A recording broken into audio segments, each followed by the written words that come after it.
Assalamualaikum warahmatullahi wabarakatuh. Perkenalkan, nama saya Rima Marianti, kelas PAI 3F, tugas matkul Media dan Teknologi Pendidikan. Di video ini saya akan menjelaskan tentang sabar. Apa itu sabar? Sabar ini definisi sebenarnya adalah menerima takdir Allah dan ikhtiar mencari jalan keluar semampunya. Lalu, seseorang di antara kita bangun di pagi hari, flu, sakit misalnya, demam. Maka ini takdir Allah. Bagaimana caranya supaya dia sabar? Dia terima dulu itu bahwa Allah menguji saya dengan penyakit ini. Langkah kedua, ikhtiar. Cari jalan keluar semampunya. Minum obat, ke dokter, minum air hangat semampunya. Lalu, sesuai dengan syariat Allah, kita tidak boleh berobat dengan hal yang diharamkan. Sebagaimana sabda Nabi SAW dalam hadis yang sahih, yang artinya Allah tidak akan menjadikan kesembuhan kalian dari hal-hal yang Ia haramkan. Itu adalah contoh dari aplikasi definisi sabar tadi.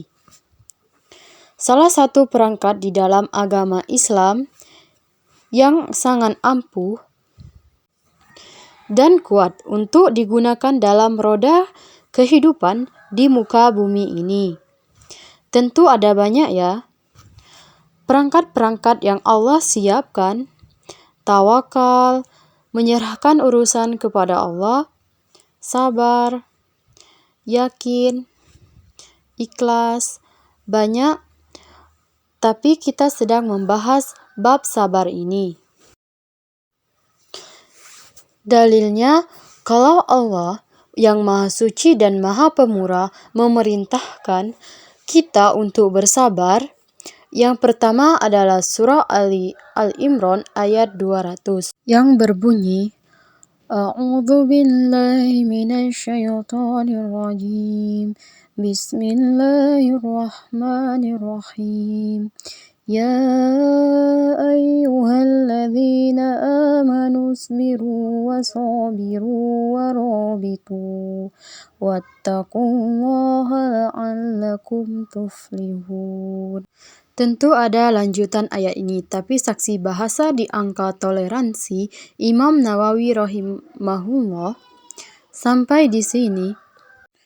Wahai orang-orang yang beriman, bersabarlah kalian dan kuatkan kesabaran kalian. Jangan hanya sabar di hari pertama, sabarlah sampai akhir. Kepada orang yang beriman, pasti akan diberikan jalan keluar dari hidupnya. Maka tentu saja dia akan tenang saja di sini, dia kuatkan kesabarannya. Macam-macam sabar dan hikmah sabar. Yang pertama, sabar dalam melaksanaan taat kepada Allah. Sebagaimana Allah berfirman dalam Quran surah Toha ayat 132 yang artinya, dan perintahkanlah keluargamu mendirikan sholat dan bersabarlah dalam memerintahkannya.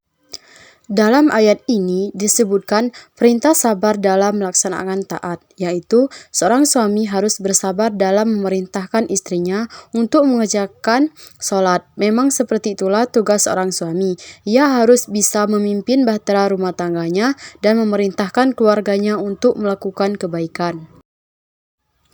Yang kedua, sabar dalam menjauhi kemaksiatan. Sebagaimana firman Allah dalam Quran surah Yusuf ayat 33 yang artinya, Yusuf berkata, Wahai Robku, penjara lebih aku sukai daripada memenuhi ajakan mereka kepadaku. Dan jika engkau tidak hindarkan aku dari tipu daya mereka, tentu aku akan cenderung untuk memenuhi keinginan mereka, dan tentulah aku termasuk orang-orang yang bodoh. Yang ketiga, sabar dalam menerima takdir Allah. Sebagaimana firman Allah dalam Quran Al-Insan ayat 24 yang artinya, maka bersabarlah kamu untuk melaksanakan ketetapan Rabb-mu. Selanjutnya yaitu hikmah sabar. Yang pertama, mendekatkan diri kepada Allah. Sabar merupakan ciri orang yang bertakwa dan akhlak dari para nabi dan hamba Allah yang soleh. Yang kedua, mendapatkan pahala. Yang ketiga, meningkatkan hubungan sosial. Sabar dapat membantu meningkatkan hubungan sosial. Yang keempat, mengendalikan diri. Sabar merupakan kemampuan mengendalikan diri yang mencerminkan kekokohan jiwa. Yang kelima, memperbaiki diri. Yang keenam, pantang menyerah. Sabar dapat membantu orang yang untuk kembali bersemangat dan tidak mudah menyerah saat mengalami kegagalan. Yang ketujuh, dicintai oleh Allah. Allah mencintai orang-orang yang sabar. Yang kedelapan, mendapatkan bimbingan Allah. Allah akan bersama orang-orang yang sabar dan memberikan pertolongan, perlindungan, dan bimbingan kepada mereka. Mungkin hanya itu yang dapat saya sampaikan. Jika ada salah kata, mohon dimaafkan. Saya tutup. Wassalamualaikum warahmatullahi wabarakatuh.